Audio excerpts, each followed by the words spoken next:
Bonjour, aujourd'hui nous allons faire une leçon sur la gestion énergétique de la Chine.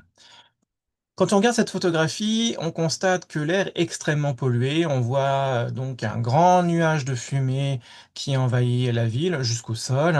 On ne voit même plus le ciel, tellement il est camouflé par cette fumée qui sort de ces tuyaux de cheminée. En fait, c'est une usine de production d'électricité qui fonctionne au charbon. En fait, on fait brûler du charbon pour créer de l'énergie et de l'électricité. Mais c'est extrêmement polluant. Si vous avez déjà fait un barbecue au charbon, vous savez que ça relâche énormément de fumée. Bah là, il y a énormément de fumée parce qu'on fait beaucoup de charbon brûlé. Et ce qui se passe, c'est que ça arrive dans toutes les grandes villes de Chine, à tel point d'ailleurs que les habitants, depuis très longtemps là maintenant, n'hésitent pas à sortir avec des masques pour essayer de se protéger contre ces fumées qui, à la longue, quand on passe son temps à les respirer, finissent par provoquer des maladies. Donc c'était bien avant le Covid que les Chinois connaissaient déjà ces fameux masques avec plus ou moins de filtration d'air pour certains. C'est problématique cette pollution de l'air parce qu'elle tue jusqu'à 1 million de Chinois par an. C'est énorme. Pourquoi la Chine en est à là? C'est parce qu'en fait, la production d'électricité en Chine, elle vient d'abord et surtout pour la moitié, 52%, du charbon que l'on fait brûler pour avoir de l'électricité.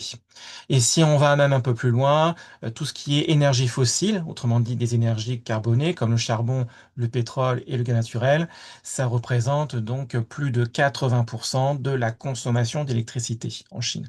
C'est énorme. Et en plus de ça, il faut savoir que ça consomme énormément de charbon, de pétrole et de gaz naturel, parce que la Chine déjà c'est 1,4 milliard d'habitants, c'est énorme.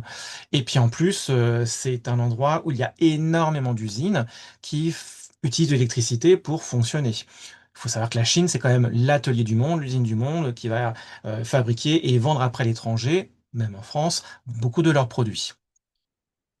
Donc forcément, cette pollution, elle ne vient pas de nulle part. Pour répondre à ses besoins énergétiques, la Chine, elle va, dans ce cas-là, construire plein d'aménagements. Donc, par exemple, des mines de charbon, comme on le voit sur cette image-là. Donc là, par exemple, elles étaient à ciel ouvert. Elles sont présentées par des carrés sur effectivement cette carte, pour justement aller chercher du charbon dont elle a absolument besoin là actuellement. Mais elle va aussi donc faire des puits de forage dans les gisements d'hydrocarbures, représentés par des triangles ici, pour aller chercher du gaz naturel ou du pétrole, qui serait dans le sous-sol. Ça peut être aussi en mer d'ailleurs, effectivement pour le coup, comme on le voit ici, là dans une plateforme offshore. Maintenant, ça ne suffit pas parce que la Chine, elle consomme plus qu'elle ne produit d'énergie. Donc, résultat, elle n'hésite pas à en importer l'étranger. Donc, par exemple, elle fait venir du gaz naturel depuis la Russie à l'aide d'un énorme gazoduc. Donc, un gazoduc, c'est un énorme tuyau dans lequel va passer du gaz naturel, justement. Ou alors, elle fait venir du gaz naturel, du pétrole, du charbon dans des gros bateaux qui vont naviguer dans les mers du monde entier pour arriver jusqu'en Chine. Donc, comme on voit le tanker ici ou ce vraquier. Le tanker, c'est pour le pétrole, le vraquier, là, ça serait pour du charbon.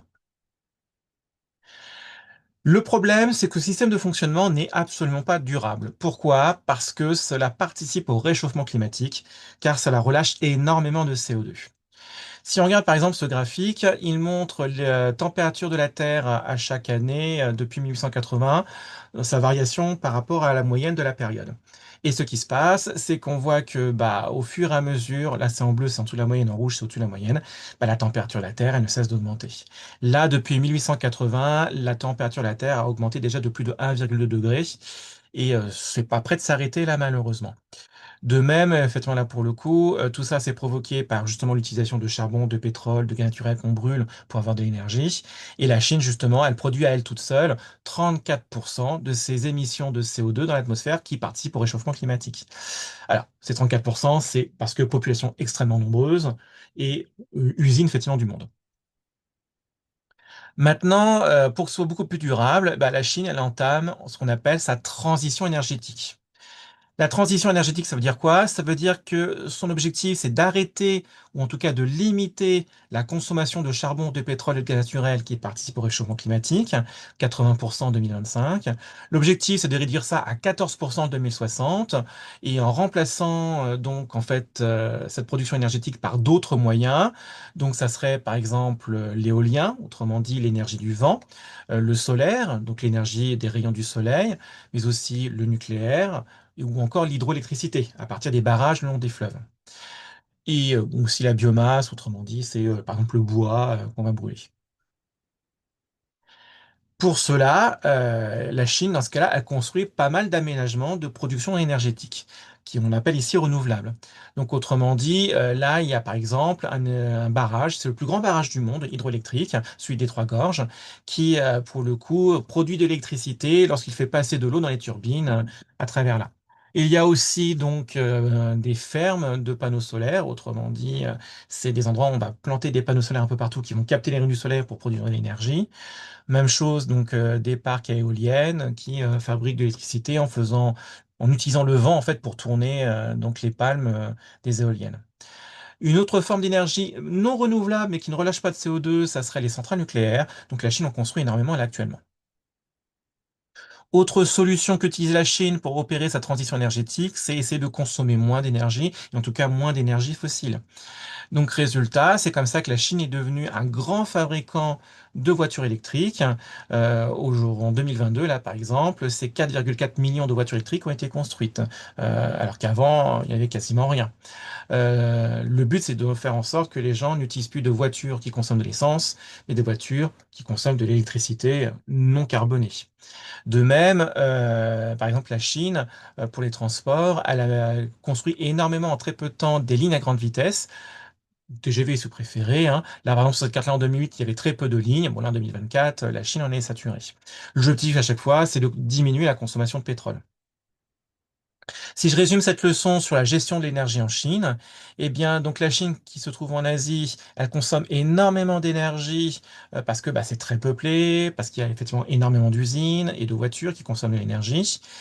Et pour le coup, sa gestion, c'est tout simplement donc de faire en sorte que elle puisse faire une transition énergétique pour justement en fait éviter de se retrouver dans la situation actuelle où sa consommation d'énergie elle a été multipliée par 3 en 25 ans, sachant qu'elle utilise surtout donc des énergies fossiles comme le charbon, le pétrole, le gaz naturel, qui malheureusement font une grande pollution de l'air, qui tue 1 million de Chinois par an et qui accélère le réchauffement climatique, qui nous est pas bon. Résultat, ce qui se passe, c'est que pour cette transition énergétique que met en place la Chine, elle construit des aménagements qui permettent dans ce cas de produire l'énergie autrement et moins carbonée, comme donc les parcs éoliennes, des parcs de panneaux solaires, des barrages hydroélectriques, des centrales nucléaires, et construire effectivement aussi donc des voitures électriques, des lignes à grande vitesse, des lignes de métro pour consommer moins de pétrole. Pour voir si vous avez compris cette leçon et essayer de répondre à ces 6 questions flashcards, questions-réponses, essayez de mettre la vidéo en pause le temps de répondre aux questions et vous relancez la vidéo dès que vous avez terminé pour voir la correction. Allez, mettez en pause. Allez, j'estime que là, effectivement, là, pour le coup, vous avez relancé la vidéo. Vous voulez voir la correction, la voici. Si jamais vous n'avez pas toutes les bonnes réponses, corrigez-les. Et si vous avez toutes les bonnes réponses, eh bien, très bien pour vous et à la prochaine. Au revoir.